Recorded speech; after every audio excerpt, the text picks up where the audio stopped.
오늘 본문의 말씀을 통해서 복음의 핵심, 예수 그리스도라는 제목으로 함께 하나님의 말씀을 나누도록 하겠습니다. 복음의 핵심, 예수 그리스도라는 제목입니다.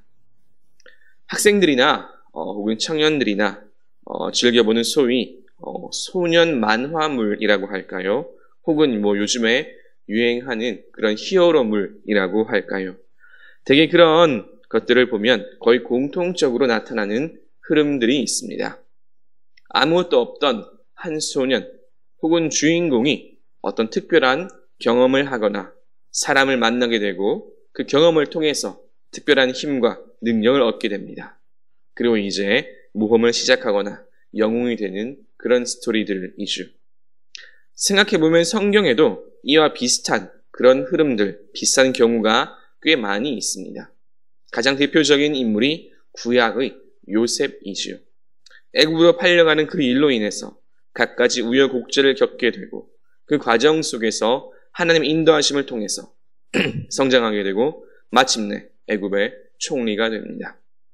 모세도 비슷한 경우라고 할 수 있겠지요. 모세는 여기에 더해서 태생의 비밀, 탄생의 비밀이라는 그런 클리셰까지 더해지기도 합니다. 그리고 시내산에서 하나님을 만나는 경험을 통해서 영적으로 성장하게 되고 이스라엘을 출애굽시키는 민족의 영웅이 됩니다.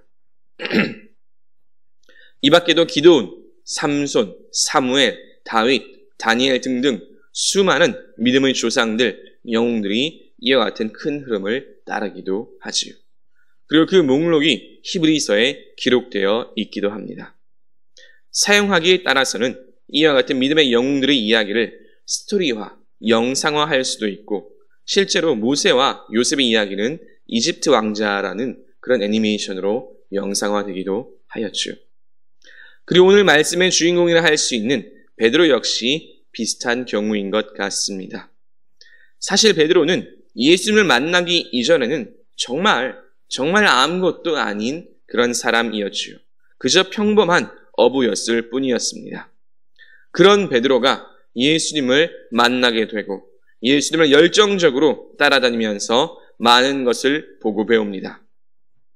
그러나 우리가 성경을 통해 익히 아는 대로 그럼에도 불구하고 베드로는 사실 그리 많이 변하지 않았습니다. 아직 예수님을 따라다니던 그 시절에 말이죠. 여전히 다혈질의 성격이었고 또 나중에는 근거 없는 자신감을 가지고 나는 절대로 예수님을 배신하지 않겠습니다라고 말하기도 합니다. 정작 예수님께서 돌아가시고 사람들이 그의 제자냐고 물어볼 때에는 부인하고 겁쟁이가 되어 도망가기도 합니다. 우리는 이와 같은 복음서에 나오는 베드로의 모습을 잘 알고 있습니다. 그런데 어제부터 시작하여 사도행전 2장에 나오는 베드로의 모습은 우리가 그때 알고 있던 그 베드로의 모습과는 전혀 다른 사람처럼 느껴질 정도로 담대하고 또 지혜롭습니다. 무엇이 그를 이렇게 변하게 만들었을까요?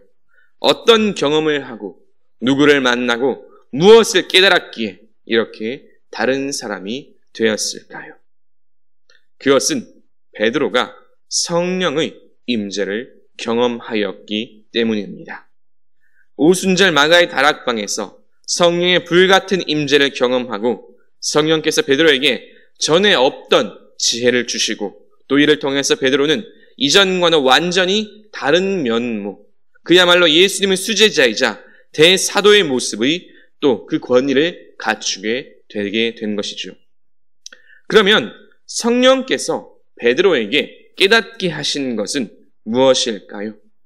무엇을 위해서 성령은 베드로에게 놀라운 지혜와 담대함을 주시고 또 능력과 권위를 주셨을까요? 그것은 다름 아닌 복음의 핵심인 예수 그리스도를 담대히 선포케 하기 위해서입니다. 이것이 오늘 말씀의 첫 번째 주제이자 베드로 그 설교의 핵심이기도 합니다. 한번 따라해 보겠습니다. 예수 그리스도는 복음의 핵심입니다. 그렇습니다. 예수 그리스도는 복음의 핵심입니다. 사도 베드로가 사도행전 2장의 말씀을 통해서 선포한 복음의 핵심은 바로 예수 그리스도입니다. 오늘 말씀을 비롯해 사도행전 2장의 설교에는 예수 그리스도의 복음의 핵심이 그대로 다 담겨 있습니다. 예수님께서 생전에 하셨던 사역들, 큰 권능과 이적을 행하였음을 증거하였고 또 주님의 승천과 재림이 나타나 있으며 무엇보다 그리스도의 죽음과 부활까지 예수 그리스도의 복음의 필수적인 모든 것들이 이 설교 안에 다 담겨 있지요.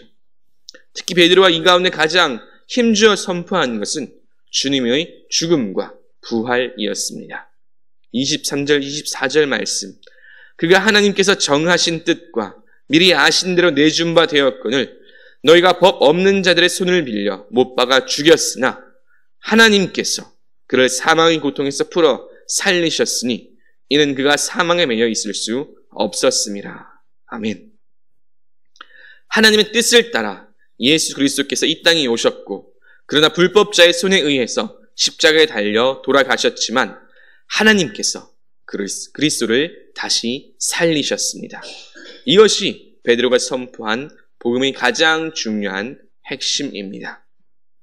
그러면 사도 베드로가 이렇게 예수 그리스도의 죽음과 부활, 예수 그리스도의 복음을 담대하게 전할 수 있었던 그 배경, 그 원천은 무엇입니까? 조금 전에 서두에 이야기했던 대로 바로 성령의 임재입니다. 그런데 이렇게 성령의 임재를 경험하면 복음을 전할 뿐만 아니라 신앙생활을 하는 데에도 아주 도움이 되는 한 가지 특별한 은사, 은혜를 받게 됩니다. 그것은 바로 지혜입니다. 구체적으로 성경의 말씀을 올바로 이해할 수 있는 지혜입니다. 이것이 오늘 말씀의 두 번째 주제입니다.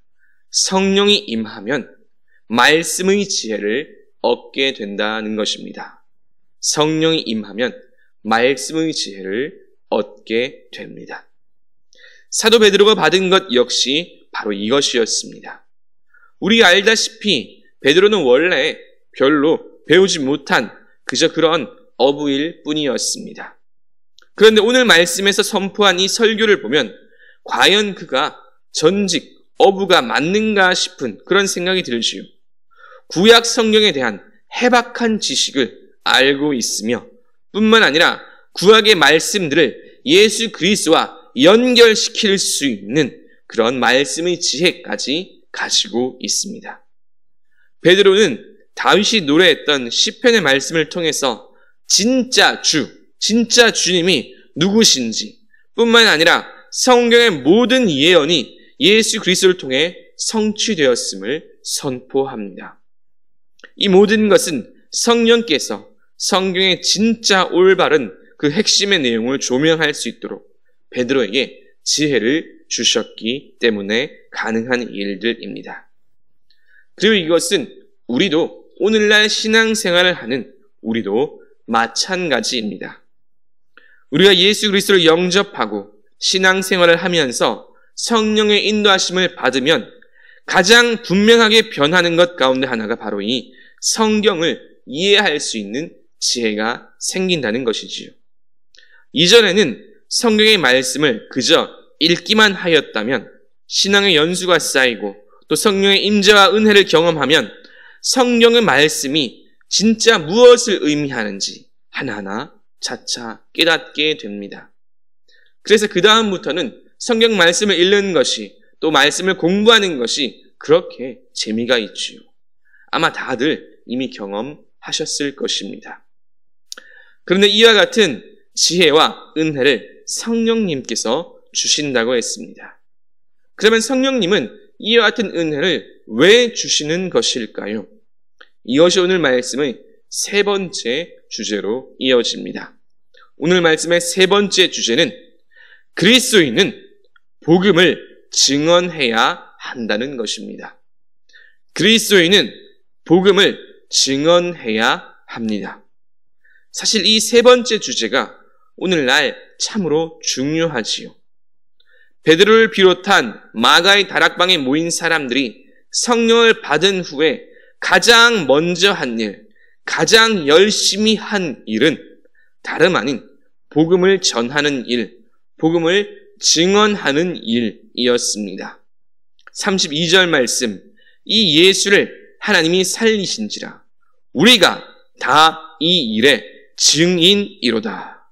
33절 말씀, 너희가 보고 듣는 이것을 부어주셨느니라.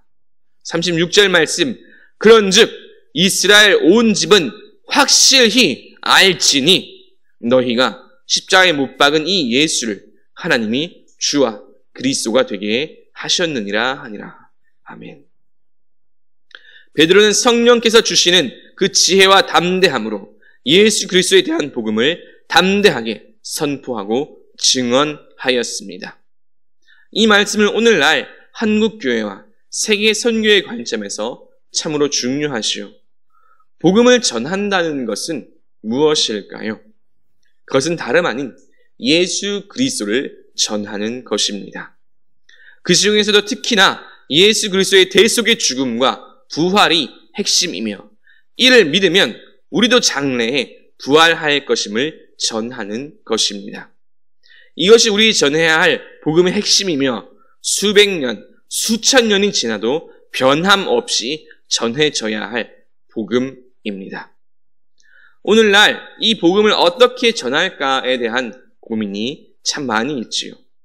너무 지나치게 발달한 IT 기술로 인해서 어느 수준 이상의 국가들에는 이미 예수 그리스도에 대한 기본적인 정보와 설명들, 적나라하게 말해서 설교들이 참 많이 넘쳐납니다. 우리나라도 예외는 아니지요. 아이러니한 것은 이렇게 편만하게 퍼져 있는 이 정보들로 인해서 오히려 예수 그리스도를 온전히 전하는 것은 더더욱 어려워졌다는 사실입니다. 이러한 시대에 어떤 방법으로 전해야 하는가 고민이 되는 것 역시 사실이지요. 심지어 때로는 우리가 전해야 할 핵심이 무엇인지도 헷갈리는 경우도 더러 있습니다. 목사님, 친구에게 또 지인에게 예수님에 대해서 무엇을 어떻게 소개해야 할지 모르겠습니다. 청년들이나 학생들을 신방해 보면 실제로 듣는 질문 가운데 하나입니다. 어쩌면 이 고민이 비단 다음 세대의 학생들만의 고민이 아닐지도 모릅니다. 분명히 시대와 세대가 지남에 따라 복음을 전하는 방법과 그릇, 그 형식에 대한 고민이 필요한 것은 사실입니다. 어떻게 전하는 것이 효과적으로 전할 수 있는가에 대한 고민이 분명 있어야 하겠지요. 그런데 그런 수많은 방법론들을 비롯해서 우리가 반드시 전해야 할 복음의 핵심 중의 핵심은 바로 예수 그리스도의 대속의 죽음과 부활입니다. 주님께서 우리의 죄의 문제를 해결하시기 위해서 십자가에 달려 돌아가셨고 뿐만 아니라 우리를 살리시기 위해서 부활의 첫 열매가 되셨다. 이 복음의 핵심을 지혜롭게 담대하게 삶 속에서 전하는 저와 여러분 되시길 주님의 이름으로 축원합니다. 이제 말씀을 정리합니다. 사도행전 2장에 나타난 이 베드로의 설교를 통해서 복음의 핵심이 무엇인지 함께 나누었습니다. 복음의 핵심, 그것은 다름 아닌 예수 그리스도입니다. 예수님에 관한 모든 것입니다. 예수 그리스도의 이 땅에서의 사역, 그리고 죽음과 부활, 더불어 다시 오심과 심판입니다. 어떻게 하면 이 복음의 핵심을 전할 수 있을까요? 그것은 성령의 임재를 경험할 때입니다. 성령을 받으면 성령님께서 우리에게 이 복음을 올바로 깨달을 수 있는 지혜를 주시고 더불어 이를 전할 수 있는 담대함을 주십니다. 그 지혜와 담대함으로 우리는 우리 삶의 주변에서 복음을 전해야 합니다. 이 복음을 전하는 일, 이것은 해도 되고 안 해도 되는 그런 일이 아니지요. 그리스도인이라면 반드시 해야만 하는 일입니다.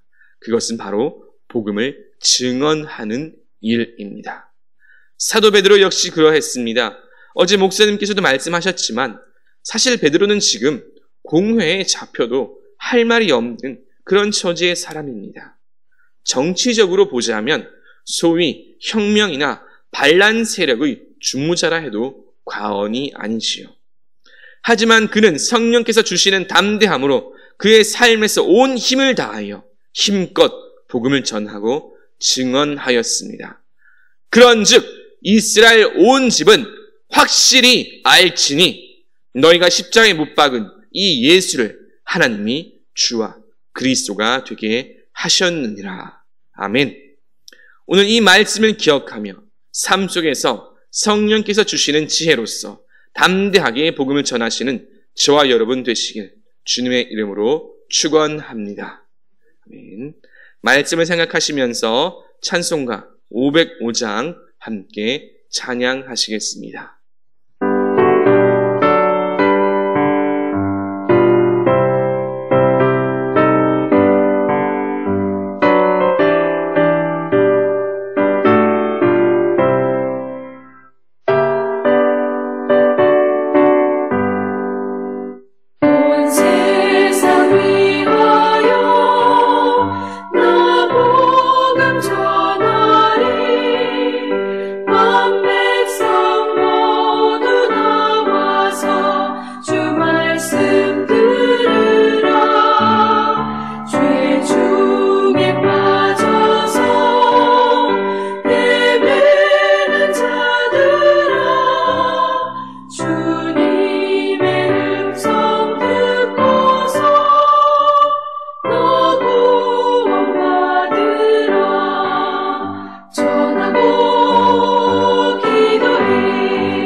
이제는 우리를 구원하신 예수 그리스도의 은혜와 아버지 하나님의 그 크신 사랑과 언제나 우리와 동행하시며 인도하시는 성령 하나님의 교통하심이 성령께서 주시는 그 지혜와 담대함으로 예수 그리스도의 이 복음을 삶 속에서 전하길 결단하고 다짐하는 모든 주의 자녀들과 그 삶 위에 이제로부터 영원토록 함께 하시길 간절히 축원하옵나이다.